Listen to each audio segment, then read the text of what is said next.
Hello बच्चों, चलिए प्रश्न को पढ़ते हैं।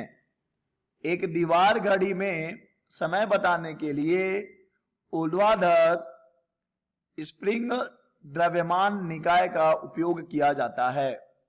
प्रत्येक बार द्रव्यमान जब चरम स्थिति तक पहुंचता है तो घड़ी 1 सेकंड आगे बढ़ती है। यह घड़ी विषुवत रेखा पर सही समय दर्शाती है। यदि इस घड़ी को ध्रुवों पर ले जाया जाए तो यह दिए गए विकल्प हैं। ए धीमी चलेगी, बी तेज चलेगी, सी काम करना बंद कर देगी या फिर डी सही समय दिखाएगी। तो चलिए बच्चों, सबसे पहले हम लिख लेते हैं मूल अवधारणा। मूल अवधारणा जिस पर कि बच्चों यह प्रश्न आधारित है। बच्चों यह प्रश्न आधारित है सरल आवर्त गति पर। सरल आवर्त गति, ठीक है बच्चों। और यहां पर बच्चों हम सरल आवर्त गति में बात कर रहे हैं एक स्प्रिंग द्रव्यमान निकाय की। चलिए हमने ये ले लिया स्प्रिंग और ये रहा हमारा द्रव्यमान m। मान लिया इसका स्प्रिंग नियतांक है k। तो बच्चों इसका जो आवर्त काल होता है कैपिटल T, ये होता है 2 पाई वर्गमूल m बटे k।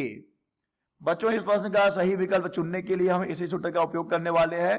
तो चलिए देखते हैं बच्चों प्रश्न क्या कहता है। बच्चों प्रश्न कह रहा है कि हमारे पास एक स्प्रिंग द्रव्यमान निकाय का उपयोग कर रहे हैं हम दीवार घड़ी में।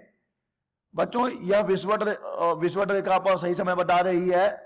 अब जब हम इसे कहां लेकर जाएंगे, जब हम इस घड़ी को ध्रुवों पर ले जाएंगे तो क्या यह धीमी चलेगी, क्या यह तेज चलेगी, क्या यह काम करना बंद कर देगी या फिर सही समय दिखाएगी। तो चलिए बच्चों देखते हैं कि इस प्रश्न का सही विकल्प क्या होगा। बच्चों हमें मालूम है स्प्रिंग द्रव्यमान निकाय का आवर्त काल कैपिटल T बराबर होता है 2 पाई वर्गमूल m बटे k। ठीक है बच्चों, m k, जहां k स्प्रिंग का स्प्रिंग नियतांक है या बल नियतांक कह सकते हैं आप, और m है बच्चों द्रव्यमान इस पिंड का।